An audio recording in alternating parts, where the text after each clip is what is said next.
নবী হওয়ার আগে বিশ্বনবীর ইবাদত ছিল চিন্তার ইবাদত। আমরা অনেকে মনে করি শুধু তাসবিহ পড়াই ইবাদত, জিকির করাই ইবাদত, শুধু কোরআন তেলাওয়াতি মনে হয় ইবাদত, শুধু কিয়ামুল লাইল করাই ইবাদত। কিন্তু বিশ্বনবীর সাহাবী, যিনি ইসলাম আমাদের চেয়ে ঢের বেশি বুঝেছেন, তিনি বলেন আল্লাহর এই সৃষ্টি শৈলী, এই সৃষ্টি নৈপুণ্য নিয়ে 1 ঘন্টা চিন্তা করা, ক্রিটিক্যাল থিঙ্কিং করা, সারা রাত নফল তাহাজ্জুদের চেয়েও সেরা। 190 নম্বর আয়াতে আল্লাহ তাআলা বলেছেন, যারা আকাশ বাতাস পৃথিবীর সৃষ্টি নিয়ে চিন্তা করে এবং সর্ব অবস্থায় আল্লাহ তাআলার জিকির করে, ওয়াতাফাক্কারুনা ফি খালকিস সামাওয়াতি ওয়াল আরদ, এবং তারা তাফাক্কুর করে, ক্রিটিক্যাল থিঙ্কিং করে, এবং তারা বলে মা খালাকতা হাযা বাতিলা, হে আল্লাহ তুমি অনর্থক কিছু সৃষ্টি করো নাই।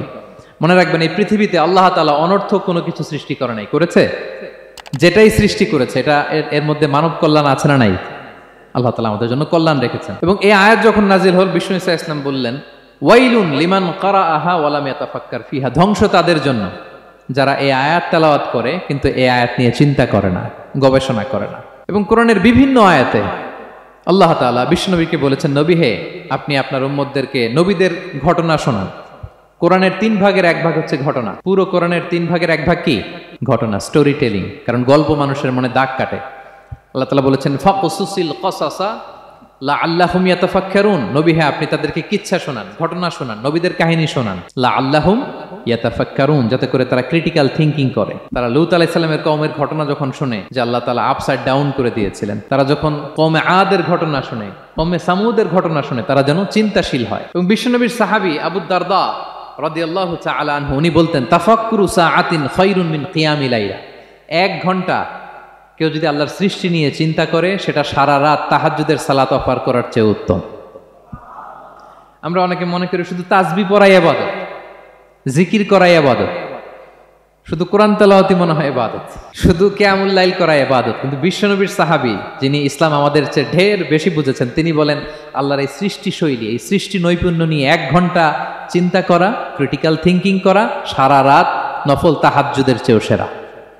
এবার বলেন, আমাদের চিন্তা করার দরকার আছে না নাই? ব্রেনটা খাটাবেন তো? এই যে যারা কনভার্টেড মুসলিম হয়, এরা কিন্তু অনেক চিন্তা ফিকির করে, নিজের সাথে নিজে বোঝাপড়া করে, ক্রিটিক্যাল থিঙ্কিং করে, তাদের অ্যানালজি কাজে লাগিয়ে, আল্লাহর দেয়া ব্রেনকে কাজে লাগিয়ে এরপরে শাহাদা পাঠ করে। এমনি এমনি না। এই যে কিছুদিন আগে আমেরিকান এক পপ স্টার কালেমা পড়ছে না? আপনি জানেন একটা ধর্ম চেঞ্জ করা, একটা ফেইথ চেঞ্জ করা, এটা কত বড় সিদ্ধান্ত? হ্যাঁ, বাপদাদার ধর্ম, বয়স 30-40, এতদিন যে ধর্ম মানলাম, এটাকে চেঞ্জ করে নতুন ধর্মে কনভার্ট হয়, এটা কত বড় সিদ্ধান্ত? Could you imagine that?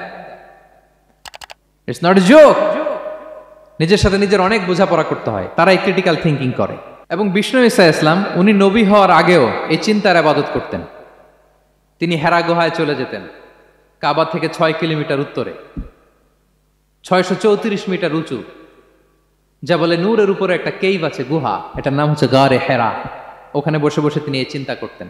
তার মানে নবী হওয়ার আগে বিশ্বনবীর ইবাদত ছিল চিন্তার ইবাদত। নবী হিসেবে অ্যাসাইন্ড হওয়ার আগে বিশ্বনবীর ইবাদত কি ছিল বলেন তো? নামাজ পড়া, কোরআন তেলাওয়াত করা।